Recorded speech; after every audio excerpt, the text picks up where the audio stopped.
Hello everyone, welcome back to JRF अड्डा। आज मैं आपके लिए एक बहुत ही स्पेशल सेशन लेकर आई हूँ। इसका नाम है मॉक टेस्ट। मॉक टेस्ट एक बहुत ही इम्पोर्टेंट, एक जो भी स्टूडेंट्स होते हैं उनके दिमाग में क्वेश्चन रहता है कि मॉक टेस्ट कब अटेम्प्ट करने चाहिए, किस तरीके से करना चाहिए और कितना हमारे लिए हमारी प्रिपरेशन में ये बेनिफिशियल है। तो हम आज इन सभी टॉपिक्स पर डिस्कस करेंगे। तो सबसे पहला जो क्वेश्चन है वो है कि पेन मॉक टेस्ट हमें देना कब स्टार्ट करना चाहिए, किस टाइम पर स्टार्ट करना चाहिए, कितनी हमारी प्रिपरेशन हो गई हो कि हमें मॉक टेस्ट स्टार्ट, क्या हमारी प्रिपरेशन पूरा सिलेबस कंप्लीट हो गया तो हमें स्टार्ट करना चाहिए, या हम बिल्कुल इनिशियल स्टेज पे खड़े हैं तब हमें मॉक टेस्ट स्टार्ट करना चाहिए। तो पहले तो मैं आपको जो मेरा खुद का सजेशन है वो बताऊंगी, और मैंने किस तरीके से स्टार्ट किया था मैं आपको वो भी शेयर करूंगी। तो सबसे पहली चीज मुझे जो पर्सनली लगता है कि अगर आपकी प्रिपरेशन 25 से 30% भी हो चुकी है, अगर आपको सब्जेक्ट का एक बेसिक आइडिया भी है, आपको यूनिट्स का बेसिक आइडिया है, आपको समझ है, तो आपको मॉक टेस्ट देना स्टार्ट कर देना चाहिए। क्यों कर देना चाहिए? उसका रीजन एक है कि आपने जो पढ़ा है, मॉक टेस्ट अपने आप में कहीं ना कहीं वैल्यू एडिशन मटेरियल बनता है आपके लिए। आप जो उसके आंसर्स हैं वो आपके लिए कहीं ना कहीं कंटेंट ही बनते हैं। तो सबसे पहली चीज कि 30% भी अगर आपकी प्रिपरेशन हो चुकी है तो आप मॉक टेस्ट स्टार्ट कर सकते हैं। मैंने क्या किया था, जब मैंने अपनी प्रिपरेशन स्टार्ट की थी, तो कहीं ना कहीं आप जब आप किसी चीज में आपने 11th 12th की, फिर आपने ग्रेजुएशन की, फिर आपने पोस्ट ग्रेजुएशन, तो कहीं ना कहीं मुझे लगता है कि आपको सब्जेक्ट का एक बेसिक आइडिया होता है। तो मैंने एक रॉ मॉक टेस्ट दिया था कि क्या मुझे इस सब्जेक्ट में कितनी नॉलेज है, क्या मैं इस एग्जाम के लिए हूँ, क्या मैं इसके लिए थोड़ा बहुत भी एलिजिबल हूँ कॉमर्स से। तो मैंने जब मॉक टेस्ट दिया तो जो मेरे उसके मार्क्स थे उससे मैंने एक आइडिया लगाया कि मुझे कहाँ कहाँ मेहनत करनी है, किस किस यूनिट पे मुझे ज्यादा फोकस करना है। तो ये एक तो तरीका आप स्टार्ट कर सकते हैं। लेकिन अभी जैसा कि हमारे पास 45 डेज बचे हैं, तो बच्चे इस चीज की प्रिपरेशन अभी कर रहे हैं, वो क्या कर सकते हैं कि जितनी भी उनकी प्रिपरेशन हो चुकी है, एक उनका एक नियम बना लो कि हमें एक मॉक टेस्ट लगाना है। थोड़ा बहुत भी हम एक्स्ट्रा पढ़ रहे हैं तो हमें उसको ऐड करके अपने कंटेंट में हमें मॉक टेस्ट लगाते हुए जाना है और उसको एनालाइज करना है। अब दूसरी चीज है कि मॉक टेस्ट किस लिए, मतलब किस तरीके से लगाना है। क्या सिर्फ हमें मॉक टेस्ट इसलिए लगाने हैं कि मतलब हमने पेपर दे दिया और हमने पेपर देने के बाद हमारे मार्क्स देखे, अच्छे आए तो हम खुश हो गए, बुरे आए तो हम दुखी हो गए और हमने अपना मॉक टेस्ट लगा के साइड रख दिया। ये ज्यादातर बच्चे मॉक टेस्ट का मतलब ये समझते हैं, बट मॉक टेस्ट एक्चुअल में कैसे लगाया जाता है, क्यों लगाया जाता है और किस तरीके से आपको लगाना है वो मैं आपको एक्सप्लेन करती हूँ। सबसे पहली चीज, हम मॉक टेस्ट इसलिए लगाते हैं कि जो भी हमने कंटेंट पढ़ा है हम उसको अप्लाई करना, क्वेश्चंस के पैटर्न्स को समझना सीखें कि क्वेश्चन किस तरीके से पूछ रहा है। जिस दिन आप रियल में एग्जाम देने जाएं, उस दिन आपको नया ना लगे कुछ भी, उस दिन आपको ये ना लगे कि अच्छा मैं रीडिंग कॉम्प्रिहेंशन पढ़ रहा हूँ, मैंने रीडिंग कॉम्प्रिहेंशन की प्रैक्टिस ही नहीं करी, तो उस दिन मेरे लिए वो पैराग्राफ भी बहुत बड़ा हो जाएगा रीड करने के लिए। तो आपके लिए मॉक टेस्ट इसलिए होता है so that you can practice, आपको समझ में आने लगे, आपकी रीडिंग हैबिट इंप्रूव हो और आपको पैटर्न्स पता चले क्वेश्चंस के कि किस तरीके से क्वेश्चंस आते हैं। आपको ये डर ना लगे कि मैं ये क्या पढ़ रहा हूँ। ठीक है, तो पहली चीज तो हो गई कि आपको कुछ भी नया ना लगे, क्वेश्चंस और कॉन्सेप्ट की एप्लीकेबिलिटी आप समझ पा रहे हैं। ठीक है, अब एनालिसिस का मतलब क्या है? आपने मॉक टेस्ट दिया, आपके मार्क्स आए, अच्छे मार्क्स भी आए चाहे बुरे मार्क्स भी आए, पर आपको क्या करना है, आप ये चेक करिए कि क्या कोई आंसर जो मैंने टिक किया है वो तुक्के से, जो मैंने तुक्का मारा है क्या वो तुक्का सही है मेरा, या फिर मैंने रियल में जो कॉन्सेप्ट पढ़ा था वो सही है। तो आपको जो आपका राइट है वो कैसे राइट है उसका एक्सप्लेनेशन पढ़ना है। लेकिन अगर कोई आपका क्वेश्चन रॉन्ग है तो वो क्यों रॉन्ग है और उसका राइट आंसर क्या होगा। तो आपको ये जो मटेरियल है, यहाँ से जो आपको कंटेंट मिल रहा है, इसको आप क्या करेंगे, अपना एक स्मार्ट नोट्स बनाएंगे इन मॉक टेस्ट के थ्रू, और उसमें आप इन सभी जो भी आप कंटेंट पढ़ते हुए जाएंगे, जो भी आप नया सीख रहे हैं, आपको कोई भी आंसर कुछ नया मिल रहा है, नया कॉन्सेप्ट आपको मिल रहा है, आप उसको ऐड ऑन करेंगे। और मैं ये बात इसलिए बोलती हूँ कि मॉक टेस्ट जो होते हैं वो अपने आप में ही ऐड ऑन मटेरियल होते हैं, इसीलिए होते हैं क्योंकि उनमें अपने आप में नए कॉन्सेप्ट होते हैं। ठीक है, तो आप क्या करेंगे, ऐड ऑन करेंगे और इससे आपका कंटेंट बन जाएगा। जितना आपने 20-30% भी पढ़ा है कि आगे का कंटेंट आपके लिए मॉक टेस्ट और आपके पीवाईक्यूज बनाते हैं। ठीक है, उसके बाद तीसरी चीज, एक सजेशन और है मेरा अभी इस टाइम पर स्पेशली, जो कि मैं इसलिए बोल रही हूँ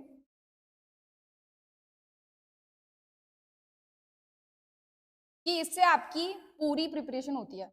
कैसे? मैं ये सजेस्ट करूंगी आप अभी रैदर देन सेक्शनल टेस्ट आप फुल लेंथ मॉक टेस्ट लगाएं। फुल लेंथ मॉक टेस्ट लगाने के लिए मैं क्यों बोल रही हूँ, क्योंकि एक तो इसमें पेपर 1 पेपर 2 दोनों कवर है, तो आपका कुछ भी छूटेगा नहीं। पेपर 1 में आपका फॉर एग्जाम्पल ना डीआई छूट रहा है, आपका डीआई प्रैक्टिस हो रहा है, आपका रीडिंग कॉम्प्रिहेंशन प्रैक्टिस हो रहा है, in fact teaching aptitude, research aptitude और आपका कम्युनिकेशन, हर एक टॉपिक हर एक यूनिट के आपके पास क्वेश्चन आ रहे हैं, तो बेसिकली आपका वो रिविजन हो रहा है। ऐसे आपके क्वेश्चंस प्रैक्टिस होते हुए जाएंगे हर चीज के। पेपर 2 का भी आपका प्रैक्टिस हो रहा है, ठीक है। पेपर 2 में आपकी सारी यूनिट्स जो वीक है, आपको पता चलेगा कि इस वीक यूनिट में मेरे एक भी नंबर आ रहे हैं, एक भी मेरा सही नहीं हो रहा क्वेश्चन। जो मेरी स्ट्रॉन्ग यूनिट है, जिसपे मेरे को भरोसा था कि चलो इस पे तो मेरे कुछ मार्क्स आएंगे, उसमें भी मेरे मार्क्स नहीं आ रहे हैं। तो आपको ये देखना पड़ेगा कि किस लेवल पे क्वेश्चन कितना डीप में जा रहा है, कितना डेप्थ में जा रहा है, और आपको उससे आइडिया लगेगा, ठीक है। तो फुल लेंथ मॉक टेस्ट के लिए मैं अभी सजेस्ट करूंगी, इसीलिए जिससे कि आपकी प्रैक्टिस ना छूटे किसी भी टॉपिक की, आपको ये ना लगे कि मेरी वो यूनिट कवर नहीं हो रही। ओके, अब तीसरी चीज तो ये हो गई, लेकिन इसी का एक मैं और रीजन देना चाहती हूँ, वो ये है फुल लेंथ मॉक टेस्ट हम सभी को पता है कि 3 घंटे का होता है, ठीक है। जो मैंने भी अपनी प्रिपरेशन में फील की थी वो ये चीज थी कि हमें 3 घंटे बैठ के पेपर देने की आदत ही नहीं है। हम जिस दिन रियल पेपर होता है हम सोचते हैं हम उसी दिन बैठेंगे, और उससे हमारे फोकस पे बहुत ज्यादा असर पड़ता है। तो मेरा ये बहुत जो मैंने खुद भी फील किया है, वो एक सजेशन भी है कि आप वो 3-3 घंटे की जो सिटिंग होती है मॉक टेस्ट में, जो प्रॉपर वो फील लेके जो मॉक टेस्ट दिया जाता है, वो आपको अपने यहाँ पर लेना ही होगा। फुल लेंथ मॉक टेस्ट से ही वो मिल सकता है आपको। वो जो एग्जामिनेशन वाला जो 3 घंटे का एकदम सिटिंग, और 3 घंटे आपको एग्जैक्ट वही फोकस रखना है, तो उससे आपकी एक बहुत अच्छी एक कंसिस्टेंसी बनेगी। पेपर के दिन आपको लगेगा नहीं कि 3 घंटे एग्जॉस्टेड टायर्ड, वो आपको कुछ भी फील नहीं होगा, क्योंकि आपकी उतनी हैबिट बन चुकी है। तो ये एक तो मैं इसलिए भी बोल रही हूँ फुल लेंथ मॉक टेस्ट के लिए, ठीक है। उसके बाद दूसरी चीज क्या है, जब आप फुल लेंथ मॉक टेस्ट लगाते हैं, आपने 3 घंटे का फुल लेंथ मॉक टेस्ट लगाया, तो आप इसमें कुछ एनालिसिस कर सकते हैं। एक चीज और एनालाइज कर सकते हैं, वो ये एनालाइज कर सकते हैं आपकी स्ट्रेंथ और वीकनेस। और ये स्ट्रेंथ वीकनेस आपका किस पे पड़ेगी, ये चीज ये पड़ती है आपकी स्पीड पर, कि क्या आप 3 घंटे में 150 क्वेश्चन अटेम्प्ट कर पा रहे हैं। ये वाली चीज इस पे आपका असर पड़ेगा। ये मैं इसलिए बोल रही हूँ, जब आप बार बार मॉक टेस्ट लगाएंगे पूरा 3-3 घंटे का, तो आपको समझ में आएगा कि मुझे पहले कौन से क्वेश्चन अटेम्प्ट करने चाहिए। क्या मुझे पहले मैथ्स के क्वेश्चन अटेम्प्ट करने चाहिए, क्या मुझे पहले डीआई का क्वेश्चन अटेम्प्ट करना चाहिए, क्या मुझे पहले रीडिंग कॉम्प्रिहेंशन का क्वेश्चन अटेम्प्ट करना चाहिए। तो मैंने जिस तरीके से, अब सबकी अपनी स्ट्रैटेजी होती है, सबका अपना स्ट्रेंथ वीकनेसेस होती है, तो मुझे अपनी जो प्रिपरेशन थी उसमें ये रियलाइज हुआ था कि पहले मैं बाकी जितने भी क्वेश्चंस हैं जो बहुत इजी हैं या इजीली हो जाते हैं एक्सेप्ट डीआई रीडिंग कॉम्प्रिहेंशन, तो पहले मैं उनको देखूंगी। मैंने मैथ्स भी बात के लिए छोड़ दी थी। तो जो थ्योरेटिकल पार्ट है पहले मैंने वो देख लिया कि मुझे इसमें क्या क्या आता है, तो उसको मैंने टिक कर लिया। अब सिर्फ फोकस रहता है डीआई मैथ्स और रीडिंग कॉम्प्रिहेंशन पे, तो मैंने फिर उसको अच्छे से टाइम दिया। अब आप इसको अपने अकॉर्डिंग कर सकते हैं, जिसका डीआई बहुत ज्यादा स्ट्रॉन्ग है तो वो पहले डीआई के कर ले 5 क्वेश्चन, और बाकी की चीजें बाद में कर ले।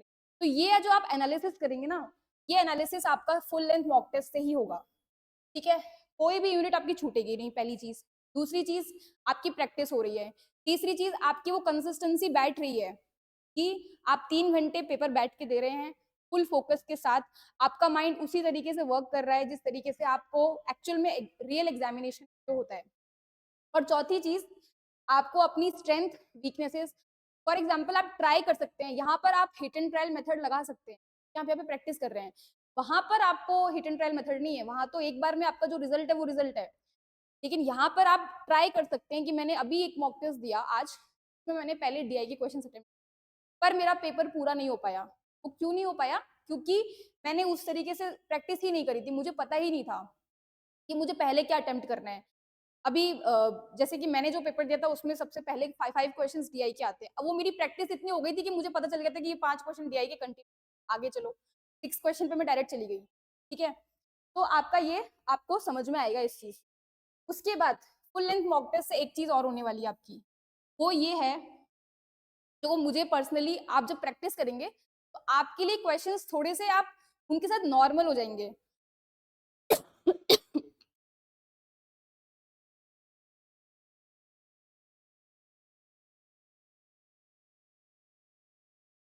तो उन क्वेश्चंस के साथ आप नॉर्मल हो जाएंगे, आप उनको पकड़ के नहीं बैठेंगे। आपको कोई क्वेश्चन नहीं आ रहा है तो आप उसको लेट गो करके आगे बढ़ेंगे।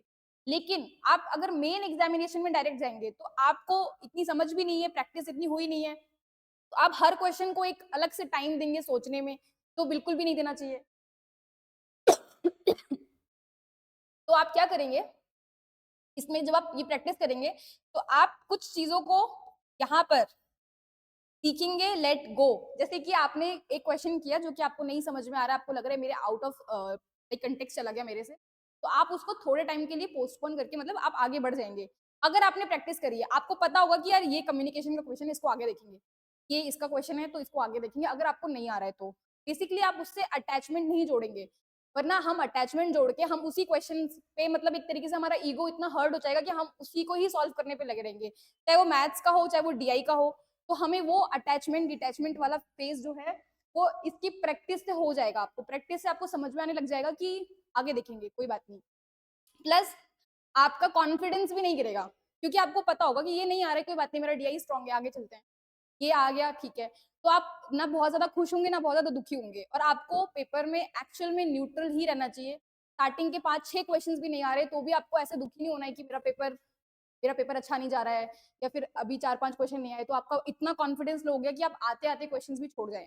ठीक है, तो ये आपका सारा प्रैक्टिस से आएगा, क्योंकि आप प्रैक्टिस करेंगे ना तो आपको समझ में आएगी चीज कि मुझे किस चीज पे फोकस करना है, कौन सी मेरी यूनिट स्ट्रॉन्ग है, कौन सी मेरी यूनिट्स वीक है। जो वीक है अगर आपके उसके भी 2 क्वेश्चन बन गए तो आपका मोरल एकदम बूस्ट हो जाएगा। तो इस तरीके से आपको ये प्रैक्टिस से ही आएगा। ठीक है, उसके बाद जो चीज है वो है जो मैं बोलती हूँ, क्वांटिटी और क्वालिटी। ये मॉक टेस्ट के लिए बहुत ज्यादा जरूरी है, और ये दोनों वर्ड्स पे फोकस करना है। हमको ऐसे मॉक टेस्ट अटेम्प्ट नहीं करने हैं जो हमारे एग्जामिनेशन से पहले तो हमें इतना ओवर कॉन्फिडेंस में ला दिया कि हमारे 250 प्लस मार्क्स हैं, और हम ऐसे मॉक टेस्ट दे रहे हैं, इतने इजी मॉक टेस्ट दे रहे हैं कि हमको ये फील हो रहा है कि भाई हमारा तो क्लियर है, लेकिन आप जब रियल एग्जामिनेशन में गए तो आपसे वहां क्वेश्चन ही नहीं हुए अटेम्प्ट। तो बेसिकली आपको क्वालिटी वाले मॉक टेस्ट लेने हैं जिनका जो लेवल है वो यूजीसी नेट के पैटर्न के हिसाब से हो। ठीक है, किसी भी एक स्पेसिफिक कहीं से ऐसा नहीं कि उन्होंने क्रिएशन हो, यूजीसी नेट के पैटर्न के हिसाब से ही आपको मॉक टेस्ट लगाने हैं। अगर आपको कुछ नहीं भी मिल रहा है तो पीवाईक्यूज भी अगर आप देखेंगे तो आपको एक आइडिया लगेगा कि क्वेश्चन टाइप के। ठीक है, दूसरी चीज क्वांटिटी। क्वांटिटी से मेरा मतलब ये नहीं है कि आपने पेपर से पहले सिर्फ 2 मॉक टेस्ट लगा लिए या आप एक लगा के चले गए तो आपकी प्रैक्टिस हो। कम से कम आपको अपने एग्जामिनेशन में बैठने से पहले 10 प्लस मॉक टेस्ट तो आपको लगाने ही चाहिए, फुल लेंथ। जब आप full length mock test 10 plus लगा लेंगे तो आपका एक पूरा एक स्ट्रक्चर पूरी तरीके से, आप कहते हैं ना कि एग्जामिनेशन में उतरने के लिए बिल्कुल तैयार हैं, तो वो आपका किससे आएगा, इससे आएगा। ठीक है, इतनी प्रैक्टिस कम से, ये मिनिमम प्रैक्टिस का मैं बता रही हूँ, 10 प्लस मॉक टेस्ट इतना आपको लगाना ही चाहिए, तब जाके आपकी प्रिपरेशन 100% कंप्लीट होती है। आप कितना ही नोट्स पढ़ के चले जाएं, कितना ही आपने बुक्स रट ली हो, लेकिन अगर आपको उस एप्लीकेशन नहीं आती है तो आप कहीं ना कहीं अपनी प्रिपरेशन में लैग कर रहे हैं, वहां पे आप आती हुई चीजों को भी गलत करके आएंगे। ठीक है, तो हो गया 10 प्लस मॉक टेस्ट। ये चीजों पे आपको सबसे ज्यादा जो आपको फोकस करना है वो इस पे करना है। अच्छा, एक चीज और, आपने मॉक टेस्ट पढ़ा, एनालाइज भी कर लिया आपने, ठीक है, आपको समझ में आ गया कि ठीक गलत ही सही है, लेकिन आप जब 10 से ज्यादा मॉक टेस्ट लगा लेते हैं, आपने देखा कि ठीक है रेपिटेटिव पैटर्न्स में क्वेश्चंस आ रहे हैं, अब आपको एक चीज और नोटिस करनी है कि कौन से क्वेश्चंस रिपीट हो रहे हैं, कौन से कॉन्सेप्ट्स रिपीट हो रहे हैं। जैसे कि आपने कॉन्ट करी तो कॉन्ट में आपको समझ में आया कि प्रॉफिट एंड लॉस के क्वेश्चंस आपको मिल रहे हैं देखने को, और सेम पैटर्न के क्वेश्चंस मिल रहे हैं, तो आपको क्या करना है, तो ऐड ऑन करते हुए जाना है। ये आपके एक अपने पर्सनल नोट्स बन जाएंगे। लास्ट के कितने भी दिन है, अगर आप पर डे भी, आपके एक मॉक टेस्ट में 150 क्वेश्चन हैं, अगर आप 10 मॉक टेस्ट भी लगाते तो भी आपके पास 1500 एक तरीके से देखा जाए तो क्वेश्चंस बन चुके हैं आपके खुद, और उनको भी अगर आप बहुत अच्छे से कर लेते हैं तो आप सोचो कि आप कितने कॉन्सेप्ट इसके अंदर कवर हो चुके हैं। ये स्मार्ट स्टडी प्लान है एक्चुअली, क्योंकि मेरे पास 3 महीने थे, 3 महीने में ऑब्वियसली बात है कि पूरा सिलेबस 20 यूनिट अगर मैं लेके चलूँ तो वो बहुत ज्यादा है, और उसको कवर करने के लिए कहीं ना कहीं मुझे लगता है 1 साल भी कम है। लेकिन मैंने क्या किया था, जितना मुझे नॉलेज था मैंने उतना रखा और कॉन्फिडेंट रही मैं कि हो जाएगा। उसके बाद दूसरी चीज़ पीवाईक्यूज़ और मॉक टेस्ट। मैंने इन दोनों को सबसे ज़्यादा इम्पोर्टेंट पार्ट बनाया था कि इस पे फोकस ज़्यादा रखना है। यहाँ से जो मुझे ऐड ऑन मिलेगा, वो मैं अपने नोट्स में ऐड करती जाऊँगी, ठीक है? और हर बार एक चीज़ और है कि हर बार पेपर में कुछ ना कुछ नया ऐड आता है, कुछ ना कुछ नया कॉन्सेप्ट आता है, तो इतना ज़्यादा उसको देखकर ऐसे हमें परेशान नहीं होना है। हमें 150 में से 150 क्वेश्चन सही नहीं करने हैं, हमें सिर्फ कट ऑफ क्लियर करनी है। तो हमारा टारगेट इस हिसाब से डिस्ट्रीब्यूटेड होना चाहिए कि हमें इसमें इतने मार्क्स लाने हैं और इसमें इतने मार्क्स लाने हैं। इसी टॉपिक से रिलेटेड जो भी मैंने आपको बोला है, इसी से रिलेटेड मैं आपको एक बात और बताना चाहती हूँ। जब आप मॉक टेस्ट करेंगे, तो आप जो वो मार्क्स है उसका बाइफरकेशन करना सीख जाएंगे, ठीक है? जैसे कि हमारी अब की बार कट ऑफ गई थी 220 कॉमर्स की। अब ये ऐसा नहीं सोचना है कि भैया मुझे 100 नंबर तो पूरे कॉमर्स के करने हैं, पेपर 1 के 50 हैं, तो पूरे 150 क्वेश्चन नहीं, हमें 150 क्वेश्चन नहीं करने हैं, हमें कट ऑफ के हिसाब से डिवाइड करना है। मैंने जो अपना टारगेट लिया था वो इस तरीके से लिया था कि एटलीस्ट मेरे 65 क्वेश्चंस तो मेरे कॉमर्स के ठीक होने चाहिए और 35 तक यहाँ तक अगर हो जाते हैं तो मेरे लिए ये सही रहेगा। इस तरीके से मैंने कट ऑफ का टारगेट लिया था कि एटलीस्ट इतना लेके चलना है। तो जब भी मैं मॉक टेस्ट अटेम्प्ट करती थी, मैंने पेपर 1 पेपर 2 दोनों दिया, फिर मैं पेपर 1 को एनालाइज करती थी कि इसमें मेरे कितने जा रहे हैं। फिर वो प्रैक्टिस से धीरे-धीरे जो मेरा रियल एग्जाम था उसमें मेरे 37 आए थे, तो वो प्रैक्टिस से आए थे। जबकि हम खुद मॉक टेस्ट दे रहे, कोई ईजी मॉक टेस्ट उसमें मेरे अगर 40 प्लस भी आ रहे हैं तो उससे मेरा ये नहीं है कि मेरा 40 आएगा ही आएगा। रियल एग्जामिनेशन में माइंड किस तरीके से काम करता है वो बहुत डिफरेंट होता है, बट कहीं ना कहीं प्रैक्टिस से वो चीज बन जाती है। तो और क्वेश्चन देख के आपको पता चल जाएगा कि ये हायर एजुकेशन का है और ये मुझे आएगा या नहीं आएगा, तो वो सिर्फ प्रैक्टिस से आएगी चीज, ठीक है? तो आपको इस तरीके से अपने मार्क्स को बाइफरकेट करना है, ठीक है? और इस हिसाब से अपने जो भी आपके सब्जेक्ट की जो कट ऑफ है उस हिसाब से आपको इसको डिस्ट्रीब्यूट करना है। कोशिश करिए कि कम से कम 5 क्वेश्चंस का जो मार्क्स है यहाँ पे वो मतलब ऐड ऑन करके चले, क्योंकि कट ऑफ का कोई भरोसा नहीं है, थोड़ा बहुत बढ़ भी जाती है और अब की बार तो खैर बढ़ भी गई थी। तो इस हिसाब से आपको ध्यान देना है, ठीक है? इस हिसाब से नहीं चलना है कि मुझे 200 नंबर तो मैं यहाँ से और पेपर 1 तो बिल्कुल ही छोड़ रखा है, ऐसा नहीं होता। और 200 नंबर पेपर 2 नहीं आएंगे, ये पॉसिबल नहीं है कि आप अपने सब्जेक्ट में भी आप इतना, क्योंकि पेपर बनाया ही इस प्रकार से जाता है, ठीक है? उसके बाद जो हमारा लास्ट जो चीज है ये है कि मॉक टेस्ट के जो मार्क्स होते हैं उनसे ना तो बहुत ज्यादा खुश होना है और ना बहुत ज्यादा दुखी होना है। वो हम इसलिए नहीं कर रहे हैं कि हमारे ये रियल एग्जामिनेशन, हम बेसिकली अपनी प्रैक्टिस के लिए कर रहे हैं, पहली चीज। दूसरी चीज, आपका कंटेंट तैयार हो रहा है इससे, ठीक है? आपने जो लेक्चर्स नहीं लिए, किसी बच्चे ने अगर नोट्स प्रिपेयर नहीं किए, तो ये नोट्स प्रिपेयर करने के लिए अच्छी जगह से मॉक टेस्ट लो, नोट्स प्रिपेयर करो उनसे, जो भी आपका एकदम लास्ट स्मार्ट स्टडी मटेरियल बनता है, और पीवाईक्यूज से अपने नोट्स बनाओ, उनके आंसर्स को, उनके कॉन्सेप्ट्स को पढ़ो कि ये क्यों है, और आपका एक मटेरियल तैयार हो जाएगा, से आपका एग्जाम क्लियर हो जाएगा। अगर आप ये भी कर लेते हैं, इतना भी कर लेते हैं, तो भी मैं आपको बोल रही हूँ आपका तब भी एग्जाम क्लियर हो सकता है। लेकिन इस चीज को करने के लिए इतनी कंसिस्टेंसी, उतना हार्ड वर्क इस चीज में, लेकिन अब बहुत सारी चीजों में बहुत सारे रिसोर्सेज, मुझे नहीं लगता कि आपको जाना चाहिए। अब ये मेन टाइम है, इसमें अगर आप ये 2-3 चीजों पर भी फोकस कर लेंगे और इसको रिवाइज करते रहें बार बार, जो आपने स्मार्ट स्टडी नोट्स, एग्जाम से पहले आप 3-4 रजिस्टर्स खोल के नहीं बैठेंगे, एग्जाम से पहले आप सिर्फ, आपके पास हैंडी नोट्स होने चाहिए जो आप देख लें। फोन में मॉक टेस्ट दे दिया, फोन में ही वो स्क्रीनशॉट सेव रह गए, वो कभी नहीं दिखने वाले। आप तो फोकस करना है कि आपके पास हैंडी, आपके हाथ में नोट्स हो, पेपर जाने से पहले भी आप उसको पढ़ के जाएं, उसका रिवीजन करके जाएं। बहुत सारी फुल फॉर्म्स मिलेंगे आपको, बहुत सारे डायरेक्ट क्वेश्चंस मिलेंगे आपको, और इस तरीके से बस करना है, आपका मॉक टेस्ट का पर्पस सॉल्व हो जाएगा। इस तरीके से आप मॉक टेस्ट भी करेंगे, आपका कंटेंट भी बन जाएगा और आप एग्जाम भी क्लियर कर लेंगे। Thank you.